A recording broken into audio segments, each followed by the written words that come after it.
Добро вечер во топ тема на ваша страна. Вечерва ќе дебатираме за правните дилеми кои се наметнаа по изгласувањето на Законот за употребата на јазиците. Дали и како законот може да стапи на сила, но и колкава е силата на ветото на претседателот на државата и каква е улогата на Уставниот суд.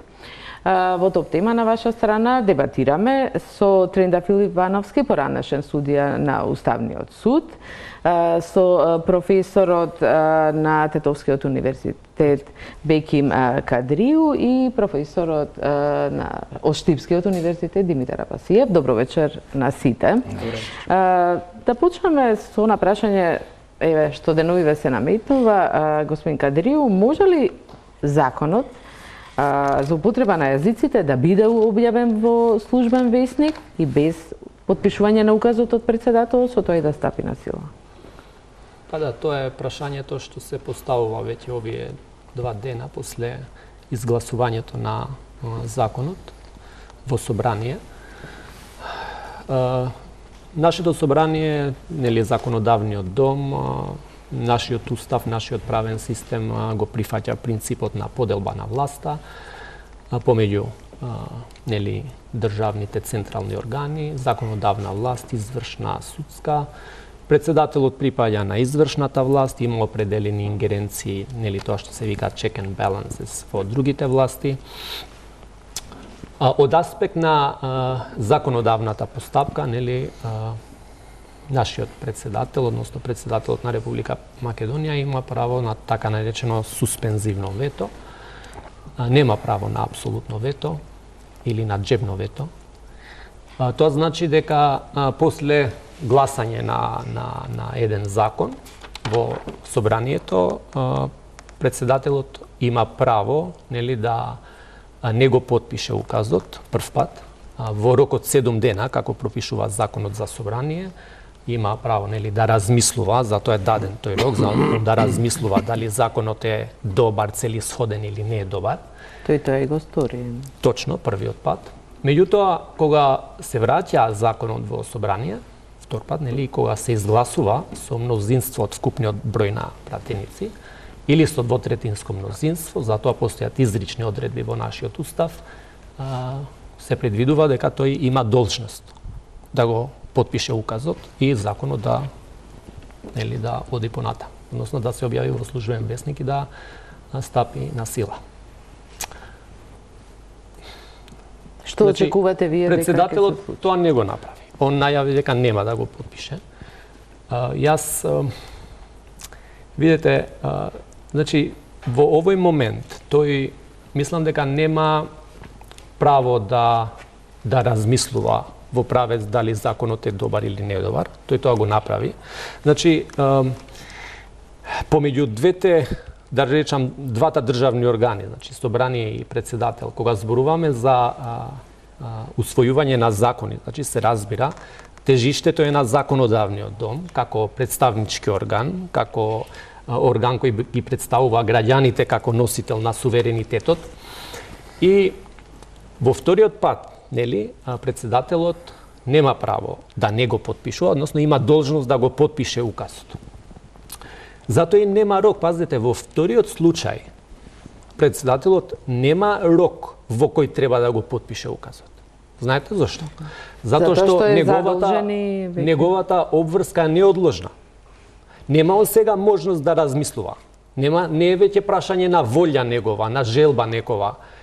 Без разлика дали тој се согласува или не се согласува со законскиот акт. Ова е многу битно. И ние во пракса, кај поранешните председатели, имаме такви случаеви, кога председателот ќе каже изрично дека не се согласуваат со текстот на законот, меѓутоа со устав е обврзан да го потпише указот. Да, и ќе го потпише. Имавме 2 случаи каде што и председателот Трајковски и Црвенковски ги чуваат во фиока. Значи, кај председателот Црвенковски имаме конкретен случај кога он не се согласува со законот и претходно најавува дека нема да го потпише, меѓутоа после го потпишува во втор пат, вели јас морам да го почитувам уставот.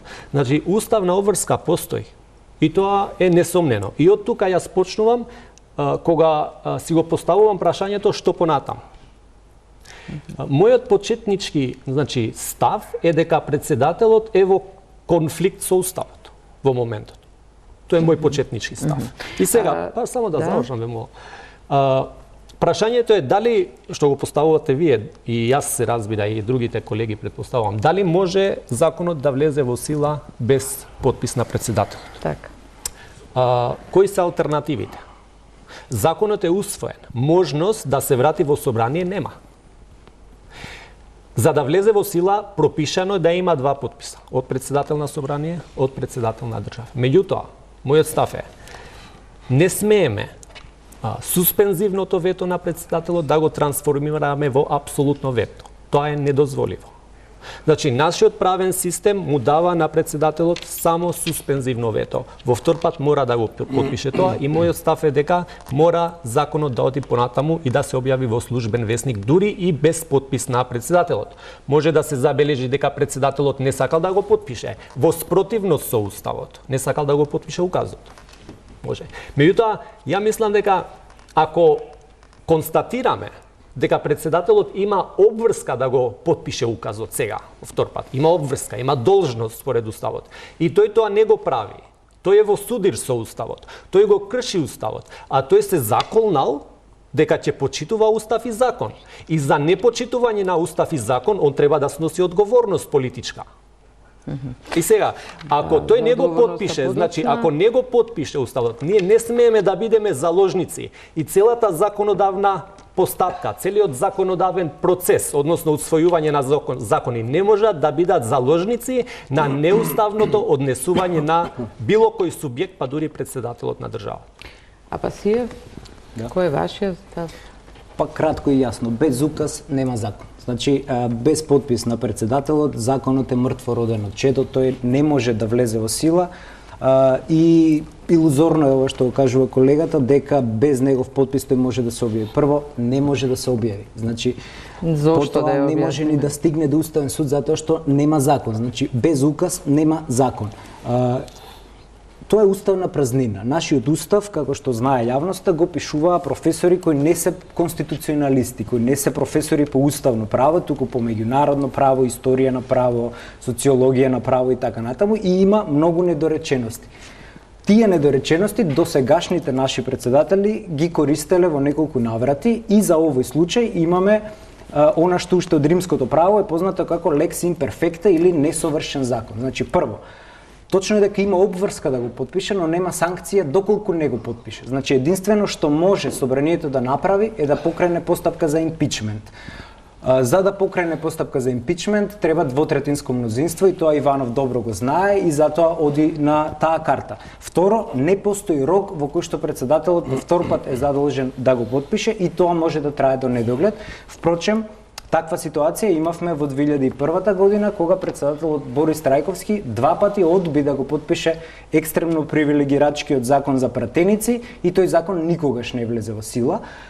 Значи, ние веќе имаме прецедентно право, case law за тоа, бидејќи во случај на уставна празнина, вие мора да наоѓате методи како таа празнина да ја пополните. Еден од методите е преку толкување на правото, друг метод е преку уставни обичаи кои веќе се воспоставени во оваа наша транзиција 25 години. Значи, ние веќе имаме таков случај и во случајов не постои пример во досегашната уставно-правна историја да закон влезе во сила без подпис на председател, односно на шеф на држава, па дури како што и силеџиски го донесоа, дури силеџиски да го објават, тој ќе биде обична хартија во која што вие можете да си подпалувате огин, да си виткате тегли ајвар, но нема да биде закон. Значи, тој нема шанси да стане закон и законот ваков каков што е веќе паѓа во заборав и никогаш не може да дојде повторно да влезе во сила, затоа што без подпис не може Талат Џафери да го замени подписот на Георги. Господине Ивановски, дали може Талат? Дали е доволно само председателот на парламентот да го подпише указот за законот и тој да биде објавен во службен весник и да стапи на сила? Да се плашам дека во почетокот на расправата да не се сведе целата расправа на премногу технички прашања. Има вистина во тоа дека и техниката тука во прашање, меѓутоа проблемите се мощни. Се обидуваме да го разјасниме овој правилно. Проблемите се мощни, сериозни и секогаш кога се сака нешто да се реши, се изнаоѓаат други методи. Во конкретниот случај овде како да се продолжува јазот, да се наоѓаат само проблемите. Имено, ние имавме вчера еден таков трагичен ден, една црна страна на нашата реалност, каде што се силуваше и уставно-правниот поредок, каде што се силуваше и парламентарниот систем, што силувањето беше обострано. Силувањето беше и од позицијата, и од опозицијата, каде што дојдоа мускулите да се покажуваат место аргументите, каде што порано имавме црн понеделник, па црвен четврток, па да вчера имаме и воден четврток. Мисля со фрлањето на чашата вода на преседавачот. Среда. Или Среда овој пат. Среда или четврток беше, а? Водена среда. Водена среда. Водена среда, да. Наречем. Така да, неспорно е дека еден закон, за да биде закон, мора да ги исполнува сите формално-правни елементи што произлегуваат од уставно-правниот поредок. Уставот ги дал скоро сите елементи. Не е доволно само да се изгласа законот, него е доволно да ги исполни сите други формални елементи. А тоа што значи, за да после изгласувањето законот треба да биде подпишан, за да може да се изврши неговата промулгација. Тој подпис е обостран, тоа е председателот на Собранието и председателот на Републиката, си има своја суштина, зашто е тоа така, со нивниот подпис, кој што не може да биде заменет еден па да го подпишува во двата случаеви, иако во одредени случаи председателот на Собранието може да го замени председателот на Републиката, ама тоа е во други протоколари или во други состојби каде што не дај Боже. Значи во овој случај не може само со тука тоа не може да се примени. И од овде за законот да ги има сите елементи мора да биде подпишан. Во конкретниот случај, бидејќи тоа го нема, може ние сега да анализираме, бидејќи техниката ја фативме, тука е во прашање дали председателот го одбил од и така му ќефнало, или е тоа негова уставна обврска, или пак председателот, одбивајќи да го даде, подписот поаѓал и ги изнесол аргументите зашто одбива. Меѓу другото, лично мислам дека е во право кога го одбива затоа што немало расправа. Член 75 е толку категоричен, каде што вели, после одбивањето мислам на указот, каде што вели дека Собранието е должно повторно да расправа по законот. Значи повторно да расправа по законот. Дали во уставот има можност категоричка одредба ако е должен да го подпише што како што вели категорична одредба е во член 75 дека Собранието повторно расправа по законот. Сега прашање тука игрите со 36.000 амандмани што е апсурд свој врсе, меѓутоа обврска е на Собранието да ја отвори расправата, да расправа. По изгласувањето, значи по изгласувањето тога е должен да го подпише указот. Он мисли дека тие формални елементи не се исполнети и за него не постои закон. Според тоа, дали овој закон сега може да предизвика дејство? Нормално дека не може, бидејќи треба да се објави во службен весник, за да се објави се потребни двата подписа и сега ние тука можеме да предпоставуваме кои се излезните решенија. Ние не ја направивме збрката. Збрката која направил требало да биде внимателен при сето тоа, за да се внимава да не дојде до таква позиција. Што може да биде? Едно може да биде, бидејќи го нема подписот, како некој што го велите дека вето во джеп или вето во биро, во маса, додека не го добие, да не може законот не може да биде закон, оди ги нема сите елементи. А од друга страна, таму се предвидени рокови. Сите тие рокови се изиграни. Друго е прашањето во рок од 7 дена по донесувањето дека се врши објавување, меѓутоа тука дури и 30 дена. Да, не беше ставен без потреба во деловникот се утврдени тие рокови, иако уставот е мощно категоричен. И уставот е јасен. И некогаш дури одредбите кога ги нема уставот, преку темелните вредности, преку поредокот, е јасно дека штом се донесе на закон, дека тој закон треба и да се објави, треба да се подпише. Меѓутоа, овде е состојбата каде што имаме еден закон кој што во блош тајминг избрано да се донесе, каде што без потреба ги сврли сите ги жешти елементите во јавноста, и во експертската, и при народот, и кои што место да одиме напред, место да излеземе од џолите од калта, ние како да продолжуваме понатаму да се комплицират и да се конфронтират состојбите. И мислам дека во натамошниот разговор ќе биде. Само една работа, ако може да кажам. Значи, еден момент е многу проблематичен од тоа што го кажува судијата Ивановски и колегата Апасијат. Значи, председателот во оваа фаза не е во состојба, нема надлежност да цени, да оценува дали законот е добар или не е добар. Нема надлежност да оценува каква била постапката во собранието. Дали била во согласност со деловникот или не, во согласност со уставот или не.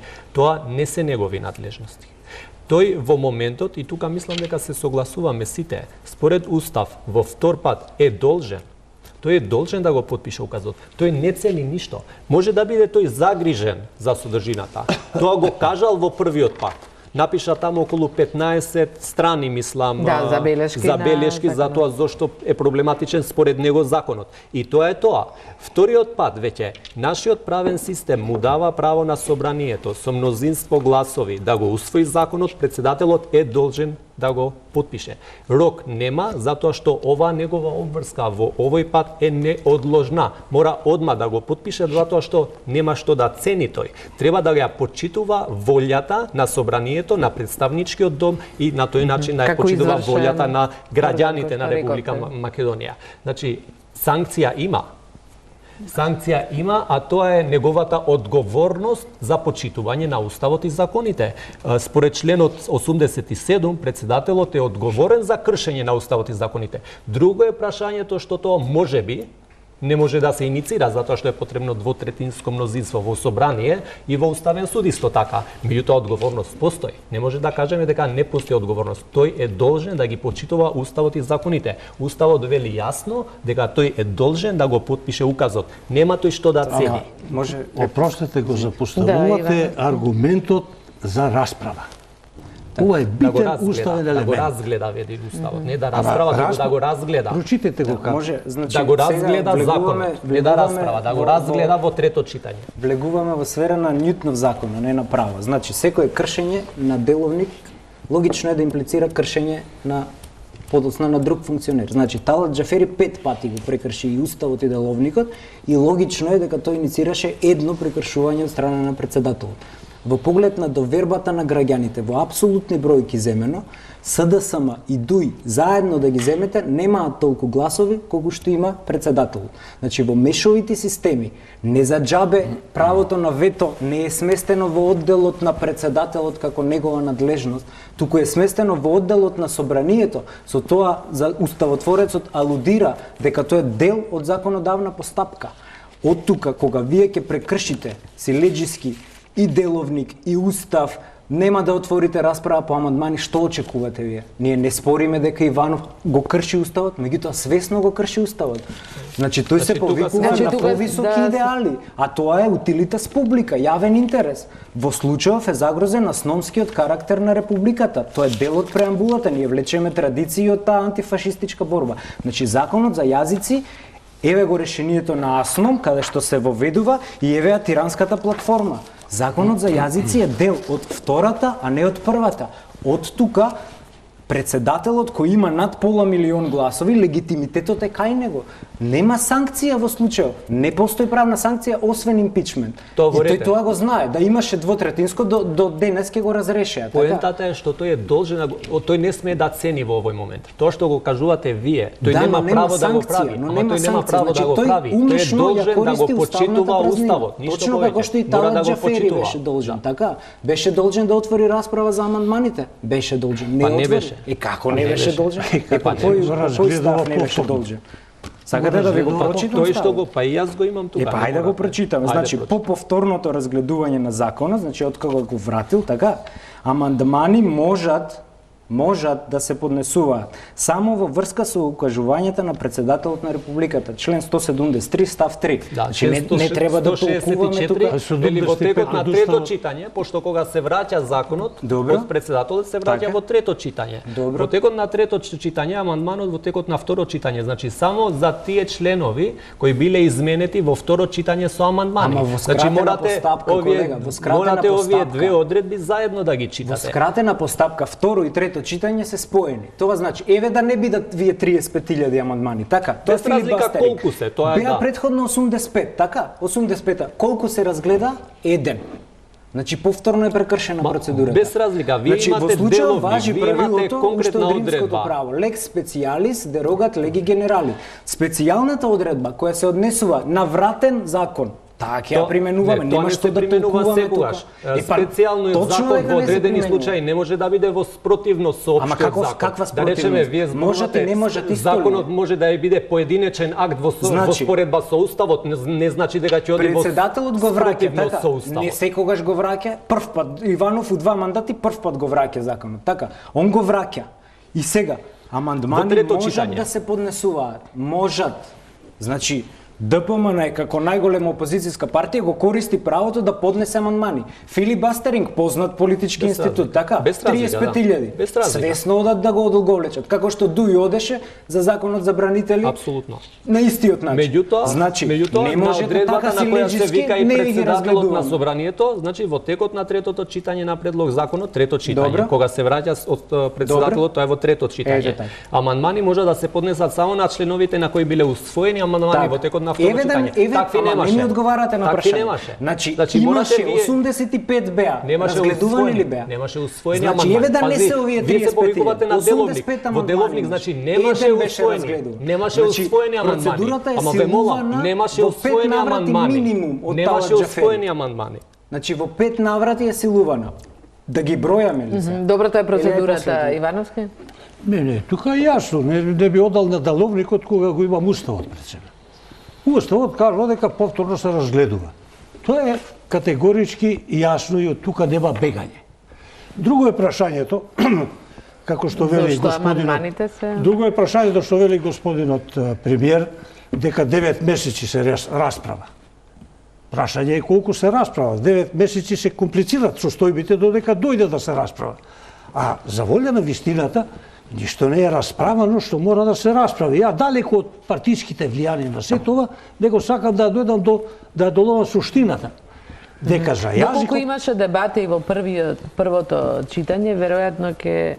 Ама што е прво, второ, трето читање? Во сите тие читање беше работава да не се сврши и фактички излезе дека работава не се сврши. Ние сега се наоѓаме да, ако ни е целта да бараме одговор како е излезот, едниот излез е стои работава, може понатаму нов закон, можда истиот текст, да се повторно изнесе, ама тој има третман на потполно нов закон, со сите овие постапки што треба. Едното е тоа, другото е силеџисто да се направи, да се даде, да се објави во службен весник, без уставните обврски, и тога може да се постави прашање кога таков еленичен закон ќе се објави, што понатаму може да се поведува постапка, може на пример, ако веќе кога ќе стане закон, а закон ќе стане од кога ќе се објави во службен весник без оглед на последиците кои се, кога ќе се објави во рок од 8 дена ќе стапи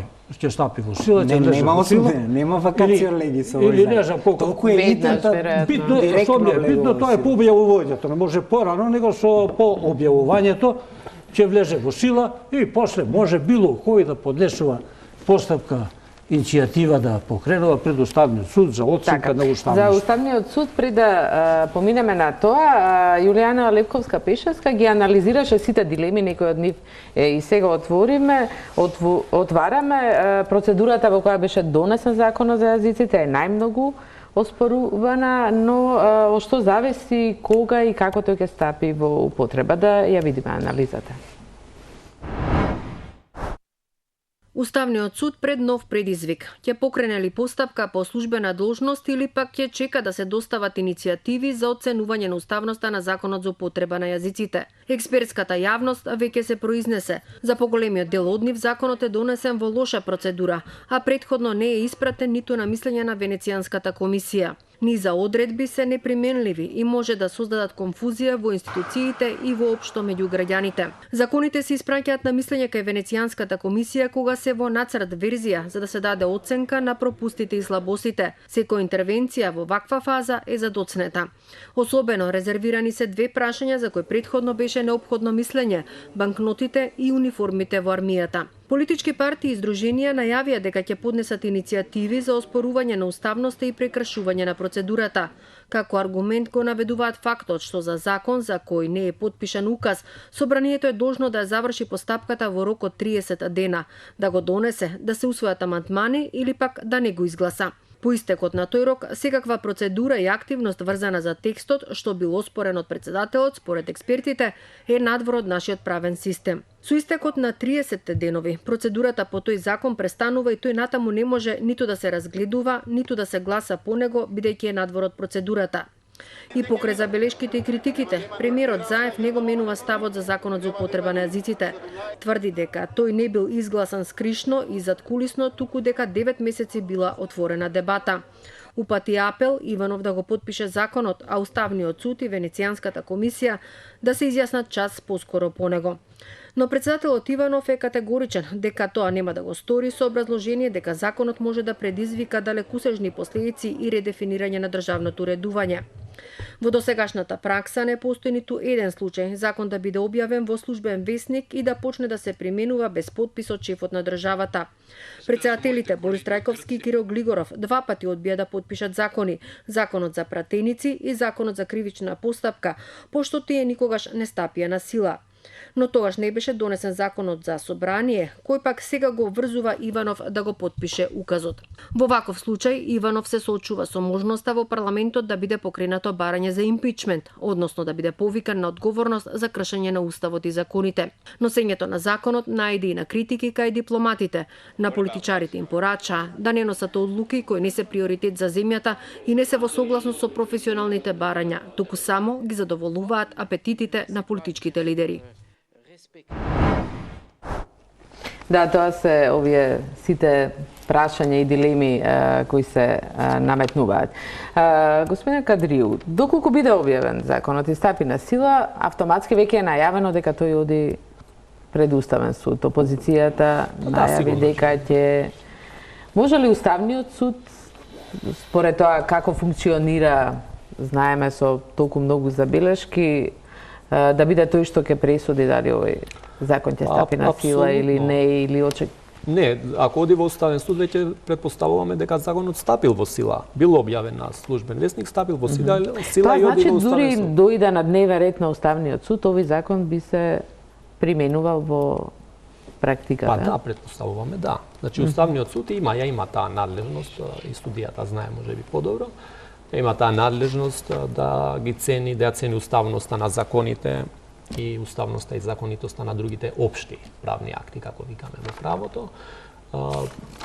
Ако стапи во сила законот, многу брзо ќе се најде пред Уставниот суд, недвосмислено.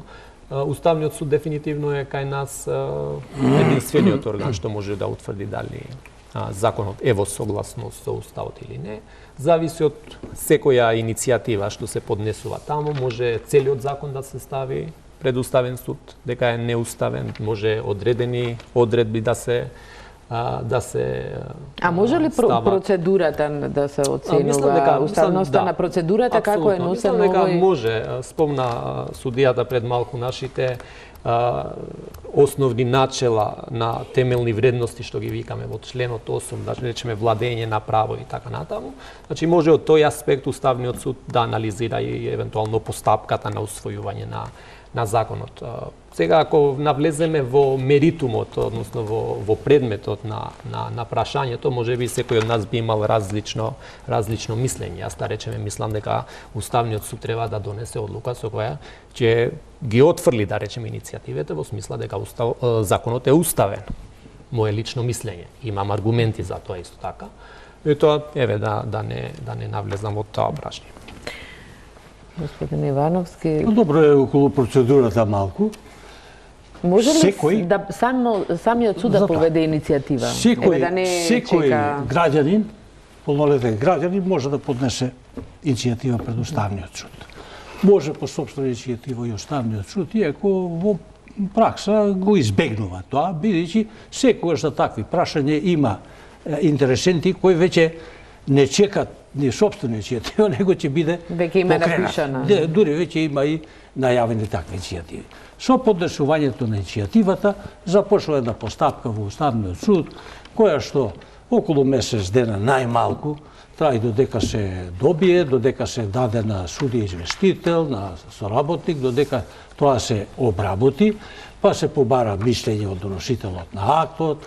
Значи една процедура која што минимум најмалку околу месец дена. Па отпосле се подготвува, се проучува прашањето, доколку има елементи, се става на разгледување, иницијативата. Иницијативата при разгледување може да се изрази, ако се изрази сомнеш дека има повреда на уставност или таков сомнеш, тогаш може да се покрене постапка за оценка на уставноста. Ако нема таков сомнеш, може иницијативата или формалните елементи, ако се други, да ја отфрли, или пак може доколку оцени дека е во согласност со уставот, а не од формален разлог, може да не поведе постапка. Ако поведе постапка, следува наредната фаза, тоа пак е друга седница, понатаму уште кој месец оди во ова, каде што Уставниот суд може да одржи јавна расправа со оглед на значењето на прашањето, иако тоа не го практикува овој Уставен суд сегашниот, консултативни разговори, подготвителни седници, тоа не го практикува, но без оглед на тоа, втората фаза која ќе дојде, ако веќе повел постапка, може да се бара, со поведувањето на постапката, да се бара времена мерка, до конечно одлучување на судот, да се запре извршувањето на оспорените одредби, односно на одредбите за кои е изразено сомнеш дека не се во согласност со Уставот. Тогај настапува втората фаза, каде што се разгледува доколку се оцени дека има спротивност, одредби спротивни на Уставот, може да ги касира, може да ги срани од правниот поредок, може да оцени дали ќе ги поништи, дали ќе ги укине, али тоа е една постапка за волја на вистината, која што пред Уставниот суд по моја може да трае и неколку месеци, зависи од силите во Уставниот суд, до кога и како ќе се нафати. Имаше во делувањето или во работата на тој Уставен суд, каде што Уставниот суд често пати беше користен за рушење на уставноправниот поредок, имавме и такви ова во практиката, меѓутоа институционално е тој кој што може да се произнесе и да ја цени уставноста на законот. Нема друг субјект, тоа е Уставниот суд. Дали е добар, дали е лош, дали е каков е, тоа ќе биде оценка на Уставниот суд во негови раци. Тоа е препараката и на практично Венецијанската комисија. Па токму тоа меѓутоа оти Венецијанската комисија кога спомнавте, ова не се искористи, не беше искористено. Венецијанската комисија како одбор на Советот за Европа, за одбор за правда, ги разгледува иницијативите во фаза на нацрт, во фаза на предлог за донесување, пред да се донесе самиот закон.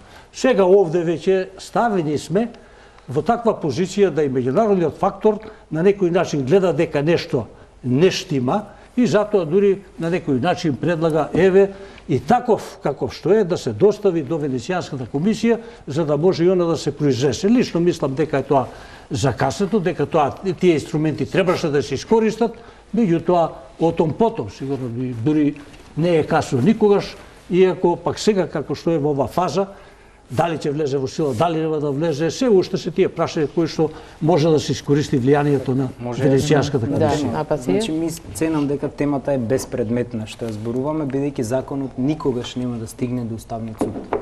Значи, без подпис, самиот Уставен суд во своја одлука тоа го има потенцирано, без указ немате закон. Така што тоа што ќе стигне до Уставниот суд ќе биде обично парче хартија. Сега, хипотетички, Уставниот суд може и самиот да покрене, и оценува процедура, значи форма и материја. Овој закон, доколку би бил, ќе падне на двете. Значи, прво, пречекорен е рокот од 30 дена, кој е преклузивен рок. Секој обичен правник знае што е преклузивен рок. Имате рок за жалба 15 дена, вие ја поднесувате на 35 ден. Не можете, значи исто и тука. 30 дена е уставниот, тоест деловничкиот рок во кој што морате вие да го донесете законот. Следно, имате одредби кои што се носат со двотретинско мнозинство, а сега се донесени со 64 гласови. Тоа се одредбите за судските постапки. Значи, Уставот е направен каша попара во овој закон. Од аспект на содржината на законот, па таму имате колку сакате уставни прекршувања. Например, според амандманот 5 и амандманот 8, каде што се регулирани јазичните малцински права во нашиот устав, има 5 сфери кои се регулирани. Тоа се лични документи, комуникација со министерства како представници на централни органи, централни органи на власта, собранието, каде што можат да зборуваат малцинствата на свој јазик, настава во основно и средно и култура, фолклор, заштита на традиции. Тие 5 сфери. Сега видете го парадоксов до каде се оди. Постоечкиот закон за јазици, значи овој од 2008 кој сега важи, овие 5 сфери ги проширува на уште 20 сфери. Значи сега 25 сфери. Еве ќе ви наброа. Омбудсман, избори, матични книги, високо образование, давање свечени изјави на функционери, затвори, референдум, радиодифузија, инфраструктура, деловни книги, педагошка евиденција, библиотечен фонд, објава на закон. Значи го проширува. И тогаш Црвенковски во 2008 им вика ова е неуставно, им става вето. Сега овој закон од 2018, една деценија подоцна. Извини. На овие само да се докажам. Само да се докажам. Ветено е донесен закон. Уставен ли е тој закон од 2008? И подоцна го потпишува кога го носат пак. Значи сега е во сила овој закон. Ја не го спорам тоа. Само видете го парадоксот. Овој сега новиот закон од 2018. Само да се доискажам, колеги. Значи 5 дава Уставот, 20 проширува законов постоечки, овој новиот проширува уште 20. Тоа се влада, уставен суд, обвинителство, нотари, извршители, пари, марки, уплатници, фискални фактури, бандероли, полиција, пожарникарство, здравство, подзаконски акти, објавување, гранични премини, аеродроми. Има ли граница? Има ли граница? Значи, во секоја европска земја има граница до која јазичните права на малцинствата се заштитуваат. Значи, не само што е злоупотребено европското знаменце, Европскиот парламент, Одборот за образование, наука и култура во април 2006 донесува извештај во кој што вели: должност на секој млад европјанин е да го научи службениот јазик на земјата чии државјани не.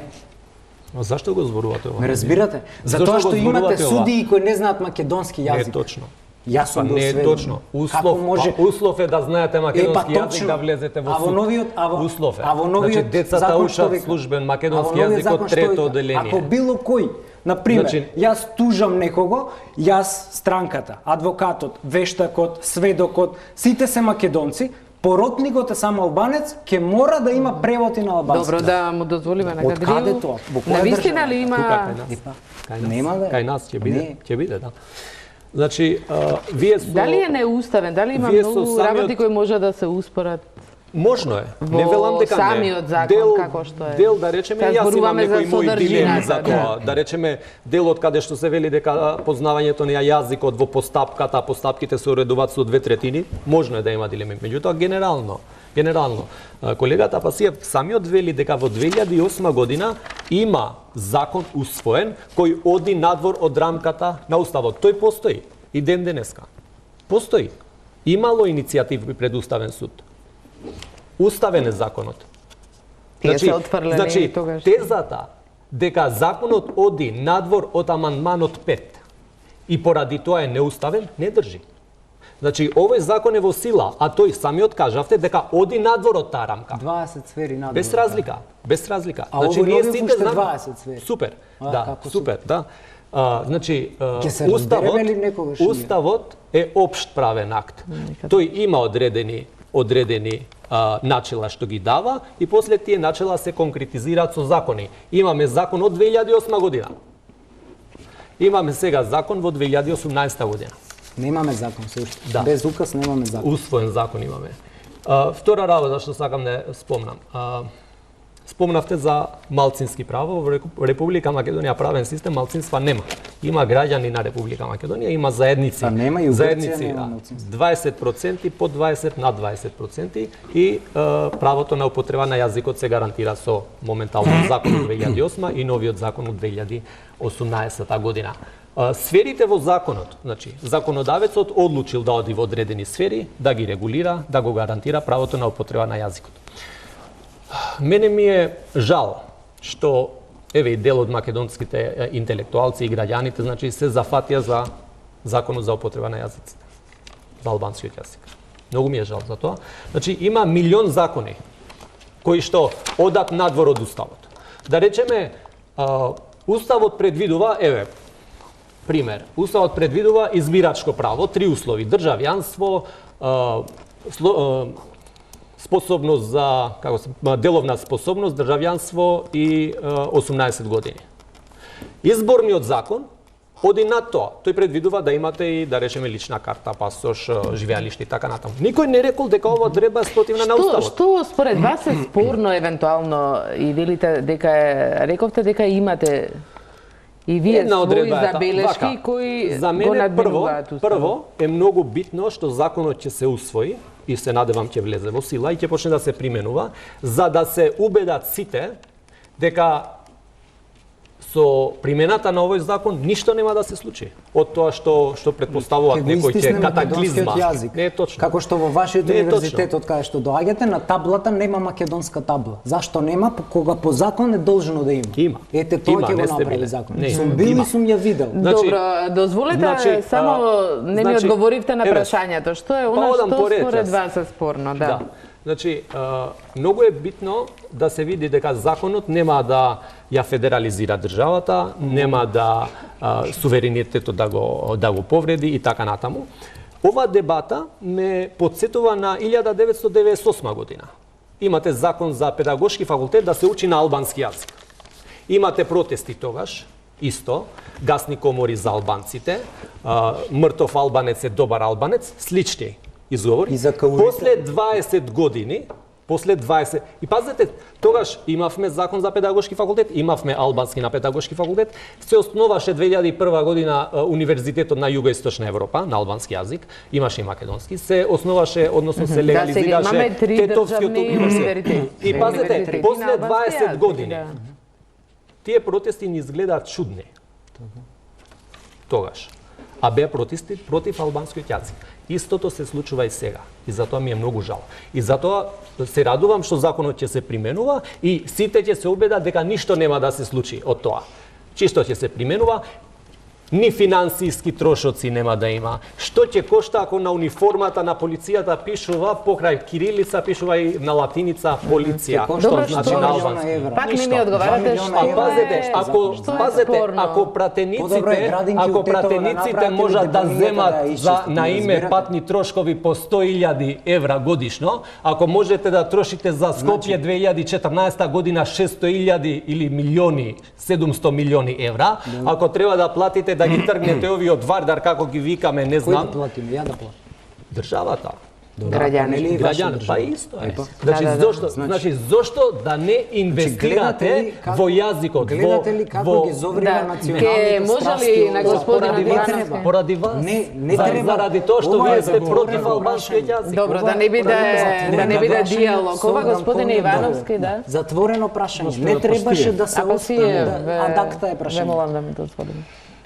Да не одиме одма на примената и дали со законот што се постигнува, како се постигнува, дали ќе се задоволат сите граѓани, дали Македонија ќе стане граѓанска држава, дали ќе стане бинационална, да ги оставиме тие прашања на иднината. Меѓутоа, за карактерот на јазикот и неговиот третман во уставот, бидејќи за тоа зборуваме сега. Карактерот негов е уставна материја.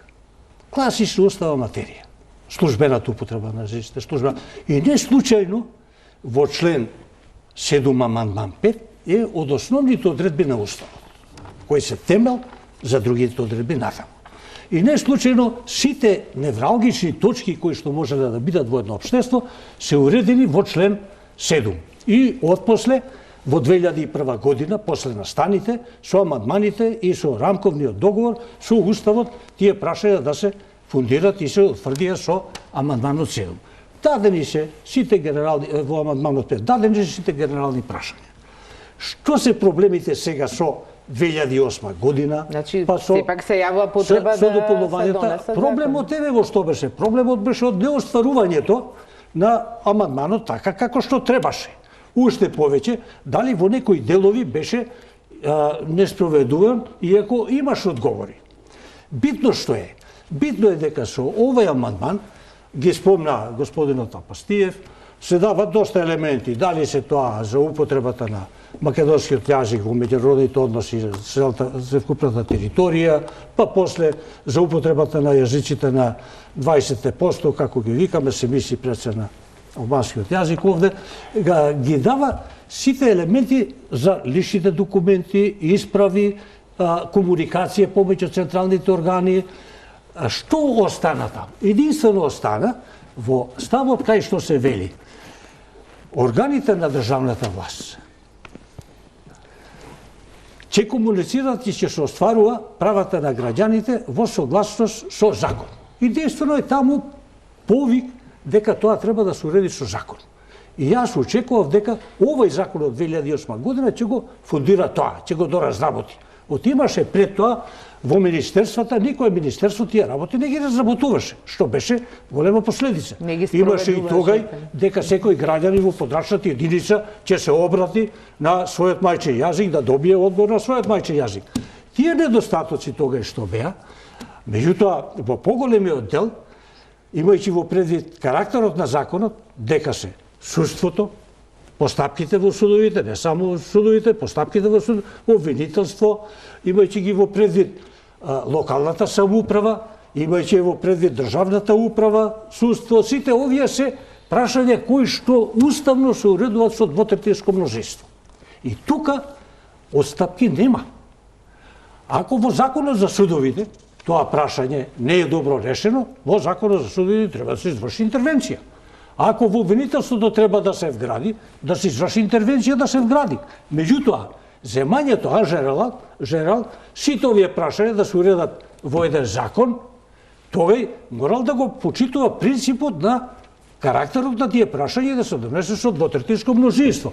И сигурно, ако имаше таков консензус, немаше воопшто да има проблеми да дојдеме во ситуација да зависи од подписот на председател. Еве, тоа е првниот елемент кај што го спори или кај што вие велите кај ќе бидат спорни прашањата, ќе бидат спорни токму тие прашања.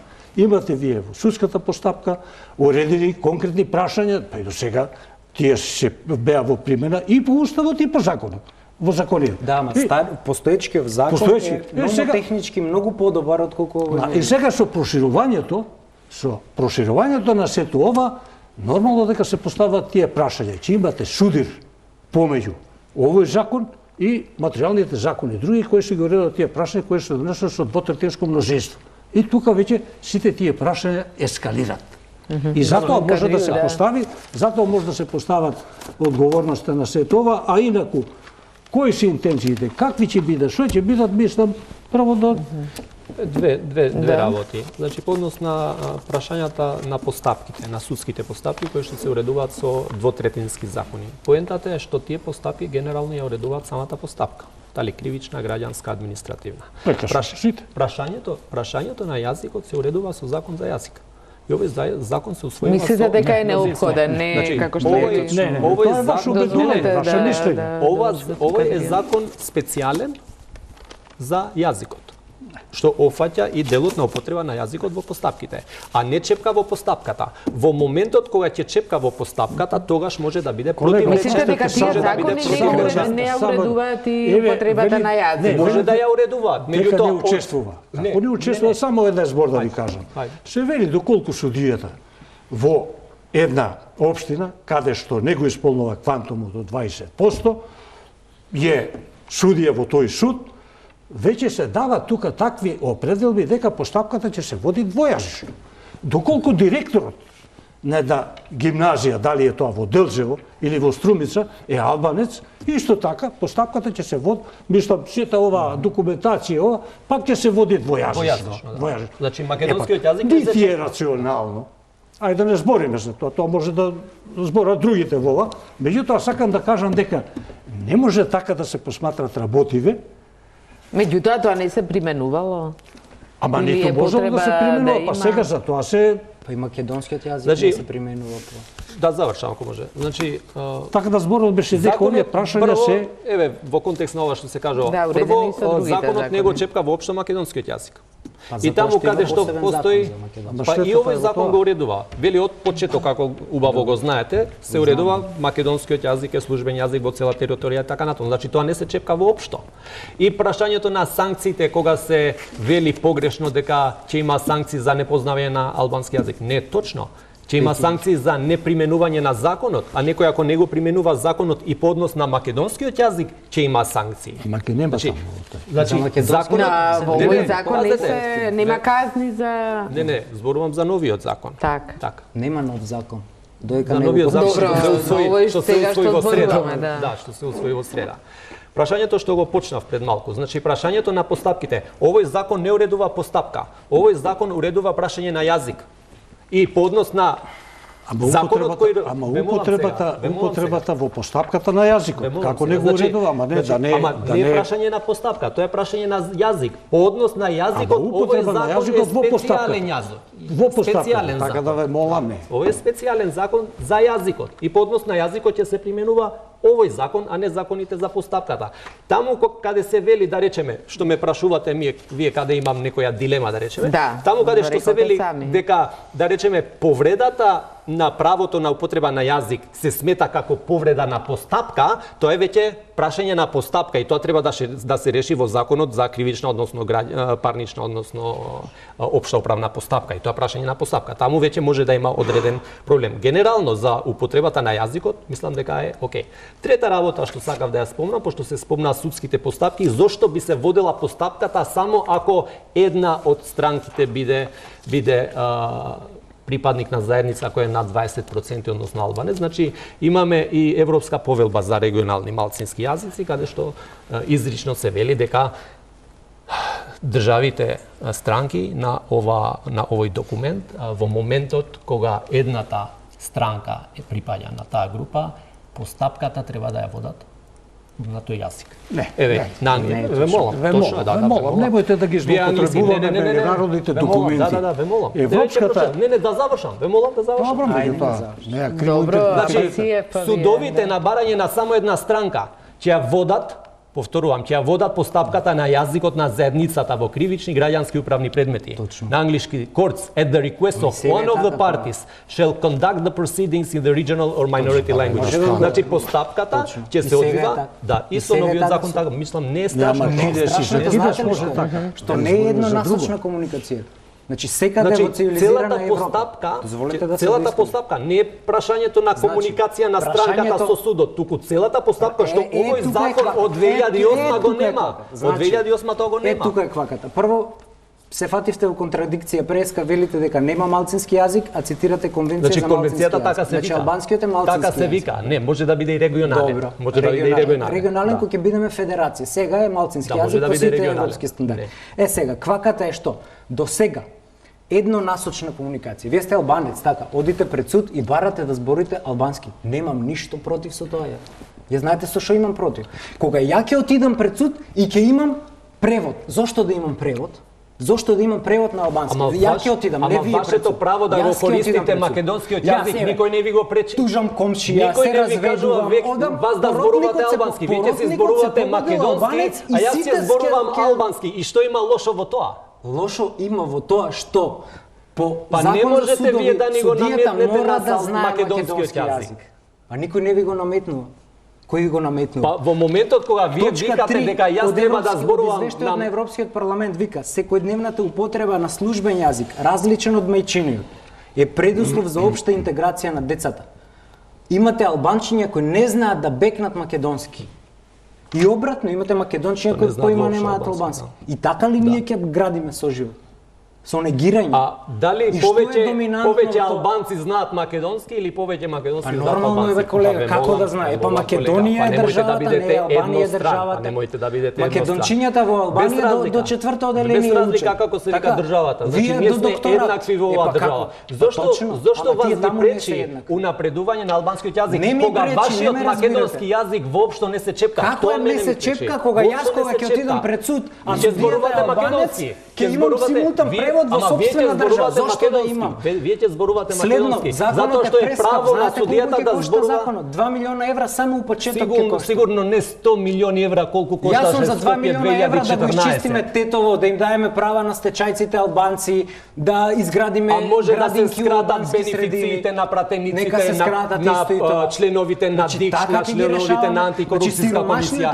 Вие имате 30% албанци во Македонија и се обидувате градоначелник или ќе збори на ви албански наметнувате македонски јазик. Па нема, одиме напред. По устав треба да го знаете јазикот на државата, чија држава одиме напред, џабе. А зошто? Не, ова е назад, ова е 19 одиме напред. Како 1998 година, после 20 години ваквата дебата помеѓу мене и вас ќе изгледа чудна. Нема да изгледа Чудна ќе чудна. изгледа, ќе видите, ќе видите сведок. Не сакав да спомнам само ова, да не одиме со впечаток дека Македонија не ги исполнува критериумите од меѓународните документи, пред се беше спомната овде. Напротив, Од Балканот е најдобра во не само од малцински Балканот, јазици. него И од мислам Европа. дека од Европа е меѓу пошироко. лидерите Да, каде во што малцински јазици. се исполните сите тоа. Сакав да не одиме со впечаток дека има прашање кои што се Одете шуди у Грција, во нека зборат македонски. Зашто да одиме у Грција? Па тоа Не, не не, сакам да не, кажа, да, Европска унија се. да, Така оди таму нема не го признава. права малцинствата. Кажете ми вие зошто оваа карта што ја спомнуваме, повелбата, зошто Македонија ја нема ратификувано 22 години? Македонија А ја надмашува а ја има, секој а ја поглед не е на вистина, Ја не е вистина. надмашува Во овој дел во што го сите спомнав, сфери. во овој дел Па што и го го имате тоа спомнав, право, го колега, сега нема, го имате. постапката Како не се странка води која на ќе албански дојдете под јазик, суд. со новиот закон ќе се води на Не, и албански по јазик. сегашниот закон Не е може да точно, се води. не е точно. Како не е Во сегашниот закон судија, исто ли читаме или што судија, читаме сега? обвинител ако се албанци во Девар и странгите се албанци, постапката ја водат на македонски јазик, колега.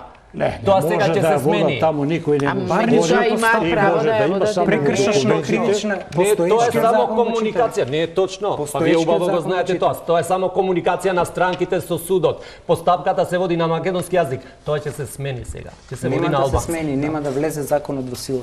Па добро, тога се постава прашањето дали ќе правиме бинационална држава или граѓанска. Не е точно. уште Нема еден врска момент. тоа. Ај, Нема само врска Тука тоа. ќе направиме една пауза Нема за врска реклами, тоа. па ќе се Прашањето на вратиме јазик со на бинационална дебата. држава Само нема да врска. памтам зашто.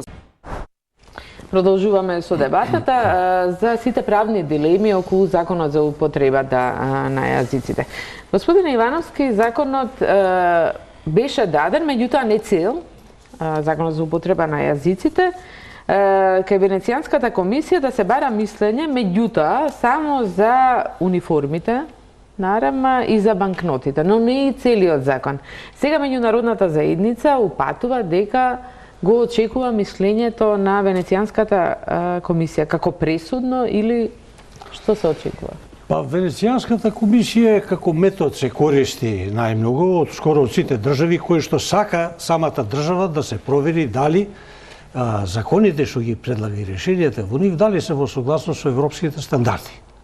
Според тоа, уште кога во првите фази законот е подготвуван и во оваа фаза тогај се прочу и се рашу дека ја даден на мислење пред Венецијанската комисија. Јас не знам дали е само за тие две прашања што вие ги спомнавте, него дека е даден пред Венецијанската комисија. Изгледа овде не до крај е комуникацијата воспоставена, бидејќи поминаа неколку месеци, се играше пак на рокови за конституирање на влада, па избори, па се тоа, и изгледа на уштрап на квалитетите се помина преко сето тоа и не се сочека да се добие од Венецијанската комисија соодветното мислење. Дали и во која фаза, како е, што е, нито пак некој даде одговор кај нас овде во која фаза е зашто Венецијанската комисија не го даде. Отпосле кога веќе ескалира проблемот, веќе се постави проблемот тогај, а какво е мислењето на Венецијанската, какви се другите мислења и тогај веќе се инициира или почна барајте сега. Барајте сега кога веќе во една фаза законот што вие велите второ, трето читање веќе помина. Да, не претходно. Очигледно меѓународниот фактор, гледајќи во какви процедури ние запаѓаме и во какви недоречености, и очигледно за тоа е сугестијата и нивна да се даде на Венецијанската комисија и ја верувам дека и малку сигурно ќе се прошири овој квантум на консултации за да се види дали вистина овој закон создава некои проблеми и дилеми, дали овој закон може да изроди, иако ние друго е, правници сме сепак овде, не сме можда квалификувани за тоа, меѓутоа овој закон може да изроди и соодветни проблеми. И од едната страна и од другата страна.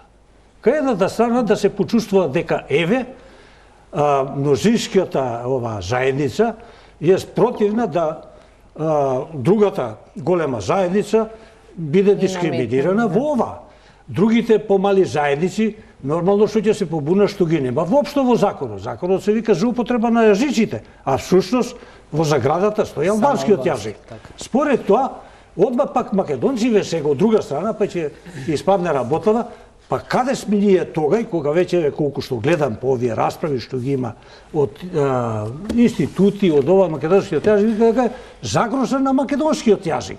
Според тоа, не се едноставни работиве, не може така на брзина да се разгледуваат, а од друга страна пак не беа такви проблемите со кои што може да пропадне или да не се добие датум, или па да мора да се бара европската ова. Тајмингот за донесување е погрешно избран. Тоа е моје длабоко убедување, за тоа имаш укажување од многу експерти и од други, и дека се злоупотреби. И дека се злоупотребува, пак ќе кажам... Дури од одчување од реформите и оно што се очекува од сите други. Дури еве последните искажувања, еве денес искажувањето на премиерот, каде што тврди дека негово гледиште. Меѓутоа, произлегува дека кој е со укажување дека нешто не е вред со законот, малте не е против процесите за одење напред. Тама е работа. Сите сакаме да одиме напред, но за да се оди напред треба бејти на феста, што вика, брза и бавно, ама да не сгрешиш. А ние како да сакаме да грешиме. Може една работа во овој контекст, значи прашањето на законот во контекст на албанскиот јазик, македонскиот јазик и другите јазици. Значи не е точно дека законот се однесува само на албанскиот јазик. Значи ова е заблуда, не сакам граѓаните да бидат во заблуда. Значи членот 1 вели на цела територија на РМ и во низините меѓународни односи службен јазик е македонскиот јазик и неговото кирилско писмо. Тоа е уставот. Тоа е уставот. Па и во другите одредби, вемова. Ама кога се презема, устав е друго. Во работа на влада на РМ службен јазик е македонскиот јазик и негово кирилско писмо, како и јазикот што го зборуваат 20%. Сакате да одам понатаму? Во собрание. Нема потреба да одиш, ама што се тоа само неколку ова. Па ве молам, македонскиот јазик како службен јазик на цела територија во сите постапки не се чепка воопшто. Прва работа. Втора работа, разликата помеѓу албанскиот јазик и јазикот на другите помали заедници е извор од Уставот на Република Македонија, од амандманот 5. Амандманот 5 вели дека службен јазик во Република Македонија е јазикот што го зборуваат над 20%. Другите јазици не се службени јазици. И тоа се биде и турскиот. Ама и турскиот, апсолутно. И ромскиот.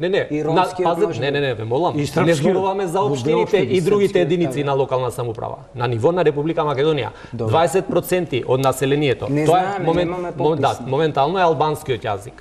Значи, се однесува прво на македонскиот јазик, албанскиот јазик и другите јазици на ниво на општини и други единици на локална самоуправа. Значи, разликата помеѓу албанскиот јазик како службен јазик и јазикот на другите заедници е од Уставот на Република Македонија. И во Уставот стои дека во општини каде што се употребува друг јазик, малцинствата кои се под 20%, не во случајот како може со одлука на статутот. Апсолутно.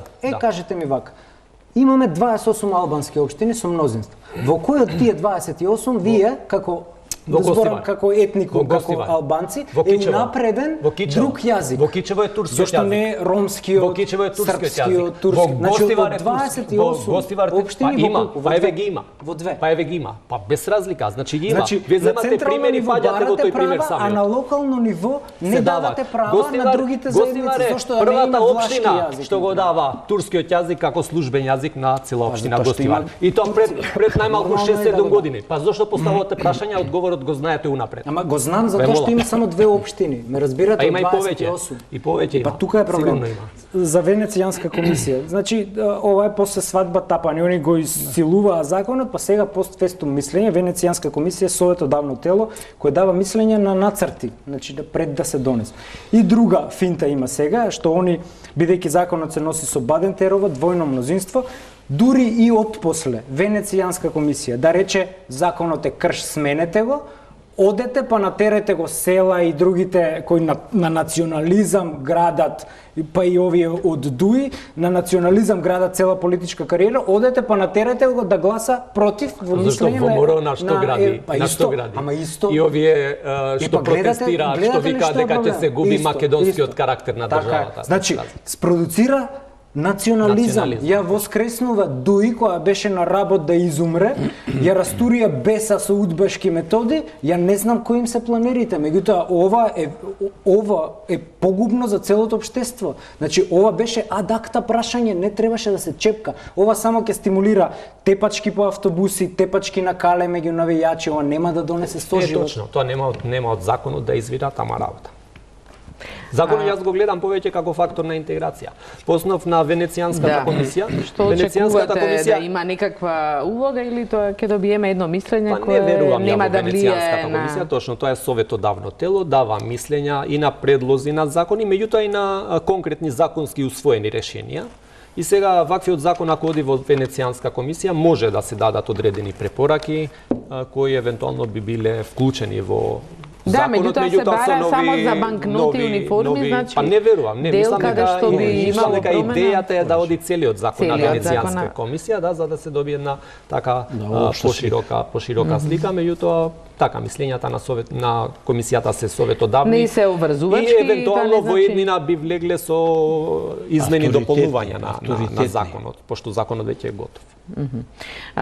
Господин Ивановски, пред крај вие рековте дека има неколку сценарија како натаму може да се одвиваат работите. Едното беше дека може доколку остане статус кво да се оди со сосема нов закон. Да. Дали има и други опции? Тоа е со оглед на роковите кои што се веќе присутни и во уставот и пред се во законите, тоа значи бидејќи отсуствува подпис, отсуствува закон со сите составни елементи, формални што ги нема, испуштање возот, според тоа, како што има во повеќе држави негде, стои прашањето, тлее или како што го спомнуват колегите, што велат вето во джеп или вето во ова, законот не се применува, се применува постојниот закон, не се применуваат новитетите, тоа што сака да биде, иначе постојниот закон се применува. Во овој период може, по моје длабоко убедување, уште шом завршат овие расправи, дали не, дали да, ако се дојде до таа оценка дека нема закон, што фактички го нема, може одмah да си се покрене истите браќа што го подготвувале до сега, а тоа беа ВМРО, ДПМН и ДУИ, и истите сега ДУИ и СДСМ можат да ги вклучат барам трите фактори, па да се подготви еден адекватен текст, кој што ќе ги сврли сите недоследности, каде што ќе бидат сите овие веќе слушати во ова расправа до сега, сите отфрлање на сите овие казнени одредби, оти не можете вие закон со казни, со сето ова, тоа се веќе сулуди мерки, каде што може да се направи и вистина и Охридскиот договор. И не само Охридскиот договор, туку каде што може да се даде импулс на граѓанската држава. На Македонија како граѓанска држава, каде што сите ќе ги имаат своите права, каде што никој нема да се почувствува дека е дискриминиран. Господине Кадрiju, што би бил излез од оваа ситуација која во моментот е навистина заплеткана и јазов еден политички правен? Јас мислам дека на идеалистички. Мислам дека на законот треба да му се даде шанса да се применува таков каков што е усвоен од страна на собранието со мнозинство гласови од вкупниот број пратеници. Идеален закон нема. Евентуално ако има некои пречки во примената, треба да се отстранат. Секои мислења, било од Венецијанската комисија, било од Уставниот суд, се добре дојдени со цел законот да се подобри во иднина. Тоа не пречи никому. Меѓутоа, мислам дека треба да се даде шанса, пошто сегашниот закон, мислам законот што се усвои завчера, мислам дека го унапредува прашањето на употреба на албанскиот јазик и мислам дека тоа треба да се прифати како фактор на интеграција на албанците во ова општество, во Република Македонија и мислам дека тоа треба да биде еден од приоритетите на ова и секоја друга влада. По основ на тоа дали треба нов закон, кажав дека јас мислам дека овој закон треба да му се даде шанса да функционира. Со сите слабости. Па евентуално ако ќе ги има во неговата примена, мислам дека казните во досегашната примена на постоечкиот закон се покажа дека фактички законот се применуваше таму каде што се сакаше, односно се оставаше на според вас казните ќе осигураат употреба на јазикот? Па јас се надевам дека нема потреба да дојде до казни. Мислам, ако се почитува законот, ако се применуваат одредбите за употреба на јазиците од секоја институција, нема потреба да дојде до казни. Казните нели превентивно повеќе функционираат отколку репресивно. Апасиев, така, значи што ќе се случува, што е излез? Октруиран и наметнат репресивен закон нема да може да влезе во сила. Следно што именно законот, на пример, компарација за неупотреба на македонски јазик казната е 500 евра, за неупотреба на албански јазик казната е 5000 евра. Значи нема никаква пропорција. Ова е само исполнување на политички хирови и воскреснување повторно на ДУИ.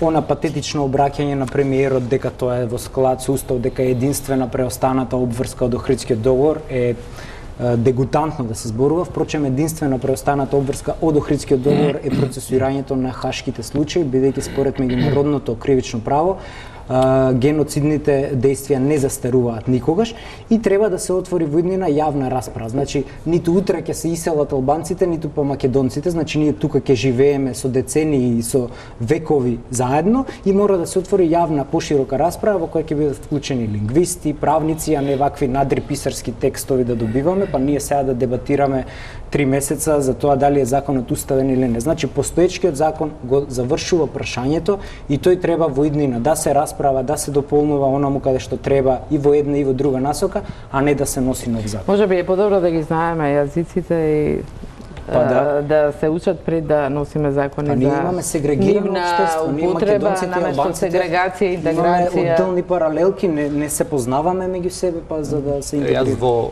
духот на јазичниот диверзитет би затворил на албански, ако ми дозволите. Фалемдерит për bashkëbisedën dhe shpresoj që ligji të hyjë në fuqi dhe ju uroj qytetarëve miratimin e ligjit për përdorimin e gjuhëve. Simultan prevod imam pravo da... Значи, благодарам на разговорот што го имавме и им честитам на граѓаните на освоениот закон за употреба на јазиците. Нема закон. Ке видиме дали ќе стапи на сила. Ви благодарам на сите вас за учеството во вечерашната дебата. Тука е крајот на топ тема на ваша страна. Останете со Тилма, следува серијскиот филм, а потоа ноќно студио во кое гостин е председателот на парламентот Талат Џафери. Имајте пријатна вечер.